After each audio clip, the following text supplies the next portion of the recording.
हमारी आज की कहानी है सहजता सबसे अच्छी। मोहिनी आज बहुत खुश है। आज स्कूल में टीचर ने कहा कल बाल दिवस मनाया जाएगा, इसलिए कल सभी बच्चे रंग बिरंगे कपड़े पहनकर आएंगे। मोहिनी ने घर आकर मम्मी से कहा, मम्मी मुझे नई सैंडल चाहिए। नई फ्रॉक के साथ नई चमकीली सैंडल पहनने से मैं बहुत सुंदर दिखूंगी। शाम को मोहिनी मम्मी के साथ बाजार गई। जूतों की दुकान पर मोहिनी ने अनेक जूते चप्पल देखने के बाद एक महंगी सैंडल पसंद की, जो आधुनिक फैशन की थी और उसमें ऊंची हील थी।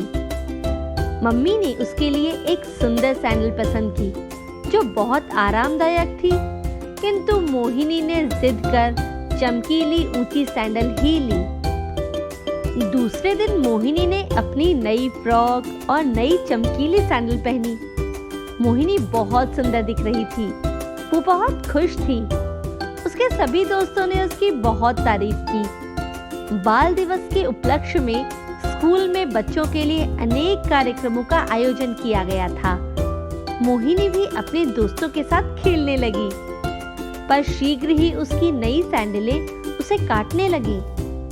ऊंची सैंडल पहनकर वह ठीक से चल भी नहीं पा रही थी। उसकी सहेलियां नाच रही थी, खेल रही थी, किंतु मोहिनी एक चेयर पर चुपचाप बैठी थी। उसके पास कोई नहीं था। सभी उसे बुला रहे थे, पर नई सैंडलें उसकी दुश्मन बन गई थी। उसके हर कार्य में बाधा बन रही थी। उसे मम्मी की बात याद आई कि उसे आरामदायक सैंडल लेनी चाहिए, ना कि फैशनेबल सैंडल। आज उसे अपनी पुरानी सैंडल याद आ रही थी। वे कितनी आरामदायक है। क्या हुआ जो थोड़ी पुरानी है? उसे पहनकर वह बेहिचक दौड़ती कूदती थी। अकेली बैठी मोहिनी सोच रही थी, मम्मी ने ठीक कहा था, पर मैंने मम्मी की बात नहीं मानी।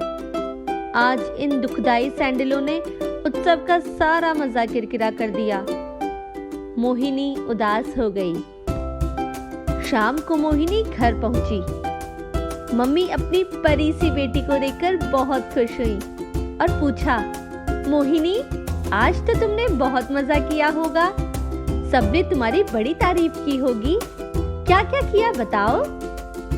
मोहिनी रो पड़ी और उसने मम्मी को सारी बातें बताई।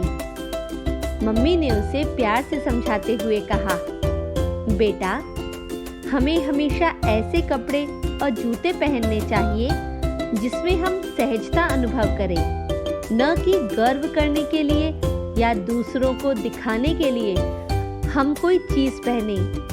याद रखो, सहजता गर्व से अच्छी है।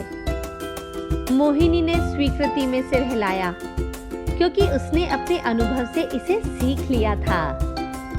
इस कहानी से हमने सीखा, केवल दूसरों को दिखाने के लिए हमें फैशन का अनुकरण नहीं करना चाहिए। हमें ऐसे सामानों का प्रयोग करना चाहिए जो आरामदायक हो और हमारे व्यक्तित्व को निखारे।